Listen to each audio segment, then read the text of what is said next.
Thème de la vidéo, la masse et centrage d'un avion. La masse totale d'un avion est la somme de l'ensemble des masses.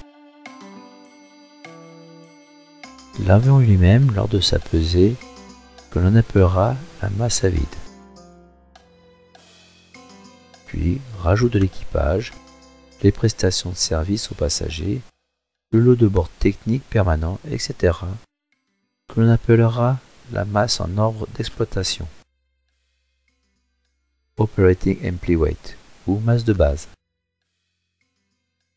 La masse des passagers, du fret, que l'on nommera la charge offerte.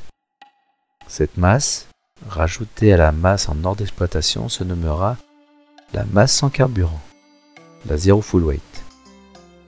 Puis le carburant, qui nous donne la masse totale. La masse totale s'appliquera comme une seule force sur un point, que l'on nommera centre de gravité. Ce point d'appui se déplace durant le vol du fait de la consommation de carburant et du déplacement de la charge. Par définition, le centre de gravité n'est pas un point fixe sur l'avion. Toutes les modifications intervenant sur un avion ayant une influence sur la masse doivent être prises en compte. Cela va faire évoluer le centrage. Centrer un avion, c'est repérer la position de son centre de gravité, vérifier qu'il se trouve dans les limites imposées, la plage de centrage. Le centrage correct garantit une stabilité longitudinale de l'avion et doit être vérifié avant chaque vol. Les limites, avant et arrière, sont propres à chaque avion et fixées par le constructeur. Dans le cas où c'est le bord d'attaque qui fait office de référence, on exprime souvent les limites de la plage de centrage en pourcentage de la longueur de la corde moyenne de l'aile.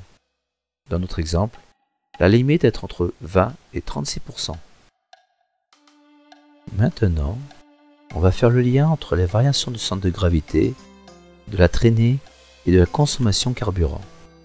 Dans l'étude de la mécanique du vol, on a l'habitude de rassembler l'ensemble des forces en un seul point, soit le poids, la portance, la traînée et la traction du moteur. Il faut savoir que la portance et la traînée sont appliquées en un point que l'on nomme centre de poussée. Et en général, notamment sur les avions de ligne, le centre de gravité est devant le centre de poussée. Cela a pour conséquence un moment à piquer. Pour pallier à cela, l'empennage horizontal sera déporteur. On a donc la portance de l'aile qui s'oppose au poids et à cette force de déportance. La variation du centre de gravité va donc jouer sur l'intensité de la force appliquée à l'empennage. Si le centre de gravité est avant, l'intensité sera plus forte et plus faible si le centre de gravité est arrière. Cette variation d'intensité va jouer sur la force de portance de l'aile et aussi sur les forces de traînée, aile et empennage. Par exemple, si mon centrage est avant, la force appliquée à l'empennage est plus forte, augmentation de la potence de l'aile et aussi une augmentation de la somme des traînées, et donc augmentation de la consommation carburant pour s'opposer à cette traînée. On peut conclure qu'il est plus intéressant de voler avec un centrage arrière pour moins consommer.